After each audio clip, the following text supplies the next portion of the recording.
So right, magandang hapon mga kamungkil, no? So bali ngayong hapon mga kamungkil is magkakanto tayo ng gutter mga kamungkil, no? So sa pagkakanto ng gutter mga kamungkil, ito yung kailangan nating gamit, no? Alright. So bali ito yung kakantuhan natin ng gutter mga kamungkil. So kung nakikita nyo, marumi na siya kasi matagal na ito naka-stack dito, no? So kakantuhan natin to mga kamungkil. So sa pagkakanto ng gutter mga kamungkil, yung gamit natin kailangan meron tayong marking pin. So marking pin yung ginamit ko mga kamungkil kasi gusto nila makita yung pagkaguhit natin, no? Kasi dati lapis lang ginamit natin. Then meron tayong triangular na eskwala. Yan. Meron tayong gunting tsaka rivets. Di na to kailangan mga kamungkil itong riveter kasi wala namang rivets yung gagawin natin mga kamungkil, no? So gusto nilang makita kasi at sa mga bashers ko dyan, no, sa pagkakanto ng gutter, hayaan nyo na lang ako, no? Kung may nakikita man kayong kaibahan sa ginagawa nyo, kung pwede lang sana ang galing nyo ipaabot natin sa iba, no? Kung pwede man i-advise nyo sa akin kung ano yung mas maganda, no? Kasi yung pagkakanto ko, mga bashers ko, hindi po ako nanggagaya, no? Sariling paraan ko po yung ginagawa, no? Pinag-isipan ko siya kung paano kantuhin yung isang gutter, no? So wala po akong ginagaya, meron pa akong originality, no?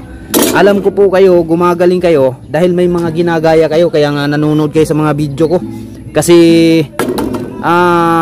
gusto nyong tumingin ng mga iba pang diskarte, no? So sana naman kung naabot nyo yung kagalingan nyo ngayon, isipin nyo din, galing din kayo sa walang alam, no?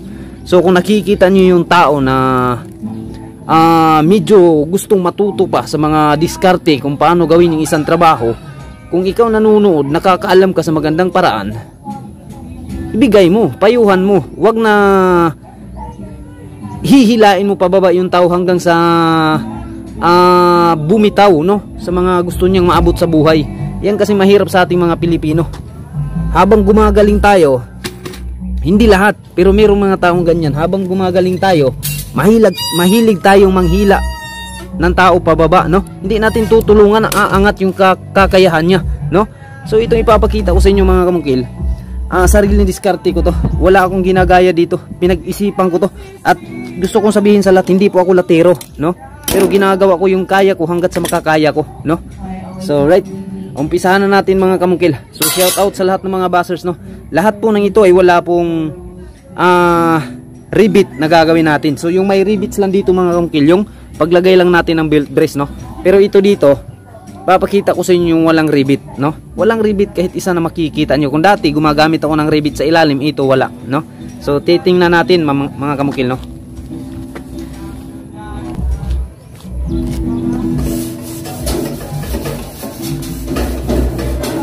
Saka importante mga kamungkil, sa pagdagater, kasi nung una sinasabi nila ang daming gasgas ng pagkakanto, masyadong kumbaga bugbog na bugbog yung gutter. Hindi po, alam po natin paano magtrabaho ng safety, no? Sa tingin nyo kaya papayag kayo yung may-ari na ganyan yung mangyayari, no? Hindi, alam natin. So ganito, kung may mas mataas pa nito, ito nakikita nyo, mas maganda. Pero ito sa akin mga kamungkil, kung gagawa pa tayo, mas matatagalan tayo, no? Kaya ipatong natin sa anumang bagay na hindi siya sasaya doon sa lupa, kasi alam natin yung lupa, maraming mga bato yan. So sa pagkakanto ng gutter mga kamungkil, laging allowance niyan kadalasan na ginagawa 1 feet, no? O 1 foot, no? So gutter to mga kamungkil na Banawi type. So kunin natin yung 1 foot dito, yan. So ito yung pinakasintro niya mga kamungkil, no? Sa 1 foot. Yan. Kunin natin yung sintro nito. Ayan. So sa lahat ng mga bashers ko, shout out sa inyo, ha. Maraming salamat sa inyo. Dahil kung wala kayo, alam ko kayo yung nagpaparami sa mga viewers ko. Maraming salamat sa inyo. So itong na to mga kamungkil, diretso to hanggang dito, no? So wala akong eskwala mga kamungkil na nadala, yung eskwala talaga. So yung gamit ko ngayon, triangular lang na eskwala. Alright, umpisahan natin. So sa pagkuha ng triangular mga kamungkil, ayan, kung napapansin nyo, kung nakikita nyo mga kamungkil, tingnan natin. Hirap kasi walang mag-video mga kamukil. Yan. Kung nakikita nyo, lampas siya, no? Malayo yung guhit dito sa triangular natin. Kaya kailangan natin kunin yung triangular na yan. Yan. So nakikita nyo, kuhang-kuha na yung triangular. Guhitan na natin yan ngayon. Yan yung pinakaunang proseso mga kamukil. Ganon din sa kabila. So triangular yung pinakauna nating kunin. Yan. Tapos dito sa baba yung eskwala niya mga kamukil. Yan, dikit nyo lang yan. Basta laging tandaan, tapatan nyo lang palagi yung guhit nyo, yung dulong guhit nyo. Ganon din sa kabila. Banawi type to mga kamukil. Kapag Spanish type mga kamukil, iba yun yung diskarte natin doon, no? Sa pagka pattern. Yan. Okay. So sa lahat ng mga bashers, no, naway sana isipin nyo rin, galing rin kayo sa walang alam, no? Kung makapanood kayo ng mga video, halimbawa hindi man lang sa akin, na sa tingin nyo kulang pa sa diskarte, tulungan nyo na maging magaling. Huwag nyong hihilain na mas lalo pang bababa yung tao. Yun yung hirap sa inyo, parang inisip nyo kayo lang yung magaling. Alam nyo, hindi ako naniniwala sa yung magaling kayo. Kasi kung magaling kayo, sana ngayon nagsusulo na kayo. Bakit ngayon, hanggang ngayon nakakumpanya pa rin kayo, madalas kayong nasa kumpanya? O yung mga gawa nyo, hindi nyo man makuhang videohan nyo para ma-share nyo sa iba. Kaya nga hindi nyo mabibidyohan kasi wala pa kayong tiwala sa gawa nyo. Hindi nyo kaya ang magtrabaho na mag-isa kayo. Yun yung totoo.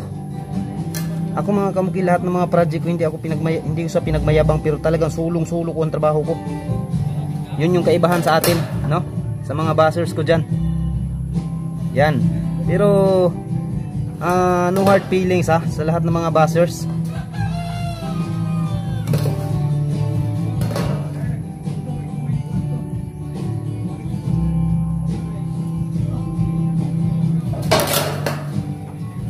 Yan. So hanggang dito lang mga kamukil. Yan yung pattern niya mga kamukil, no? Yan. So nagtitira tayo. Yan, kung nakikita nyo, nagtitira tayo ng 1/4, no? Magkabilaan yung tinitira natin. Alright? So yung gagawin natin, ito dito sa dulo, yung gagawin natin dito, una ikat natin to, ikat, no? Kasi pag yupi natin mamaya, nakakat na to. Tapos ito itira natin, wag natin putulin to. Yung ikakat lang natin mga kamukil, i-marking ko mga kamukil, ito lang yung ikakat natin, no?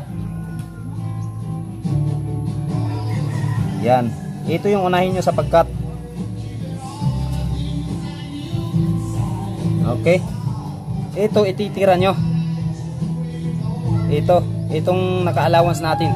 Kasi may ano tayo dyan, maglalak tayo dyan. Dyan tayo maglalak, no? So kailangan magkabilaan yung tira. And then pagdating dito mamaya mga kamukil, pag nakat nyo na to, so pagdating dito mga kamukil, straight to, ito yung guide nya. Yan. Bali ikat natin to, putulin natin to una, itong sentrong guhit nya. Tapos itong dito mga kamukil, ito na mga kamukil, tapatan nyo to ng eskwela na naka 45. Bali magpaganyan to mga kamukil. Yan. Yan. Tapos diretso to dito mga kamukil, tuwid yan. Alright. Gamit yan ng eskwela nito mga kamukil, Yan. Yan yung forma nya. So bali ito ikat natin to, papunta dito. Yan. Pagdating dito mga kamukil, putulin natin dito. Yan. Putulin natin yan. Kasi yung ikakat lang natin mga kamukil, pagdating dito, itong guhit na to, ito yung sundan natin, no? So right. So mamaya mga kamukil, papakita ko sa inyo yung finished product nito, Walang rivet na mangyayari dito mga kamukil. So right. So pagpasensyahan nyo na mga kamukil, no? Hindi ko na video yung pag gupit nito mga kamukil. Kasi may music mga kamukil, no? So hindi tayo pwedeng mag video kapag may music mga kamukil. Kasi alam nyo naman ang policy ng mga vlogger, no? So takot na ako makapiright mga kamukil, kaya naniniguro na lang tayo. So papakita ko na lang mga kamukil yung outcome, no, ng pagkagawa natin. So bali kung nakikita nyo mga kamukil, ito yung forma niya sa loob, no? Alright, yan. Kasi natin. Yan. no? So walang rivet to mga kamukil. So yung ginawa ko mga kamukil, nag-interlock ako dito. Tapos ito mga kamukil, kung napapansin nyo, ang papunta dito ng flooring ng gutter natin, ayan, dun sa ilalim. Ang papunta dito sa taas siya. So bali in-interlock ko siya dito mga kamukil, no? So yung ibubulkasil natin dito, ito na lang, ito. Itong mga gilid na to, yan. Tsaka yung mga kunti-kunting mga butas, no? Kung nakikita nyo yan, may butas, kunti, hindi talaga maiwasan yung mga kamukil.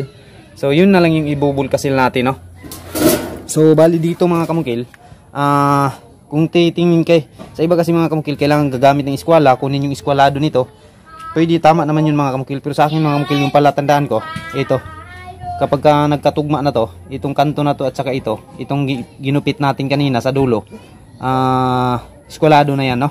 So ito yung forma niya mga kamukil, oh. So kung makikita nyo mga kamukil, walang rivet, no?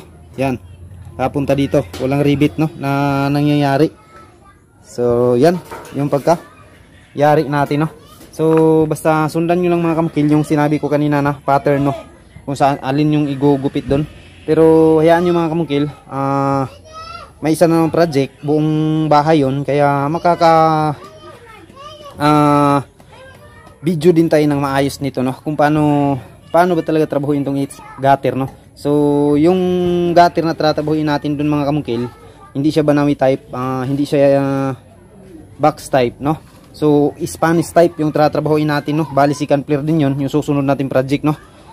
Malapit lang sa amin. So papakita ko sa inyo mga kamukil kung paano yung pagkanto ng Spanish type, no. So ito kasi mga kamukil, sa lungat yung pagkanto ko dito, yung pagka-lock, no. So yan, kung nakikita nyo, wala siyang masyadong lock, pero hindi siya naka-rivets, pero matibay yan mga kamukil. Yan, tingnan nyo, kahit ano-anuhin yan mga kamukil, kasi naka-lock tayo dito sa loob, no. At saka ito dito, kita ba?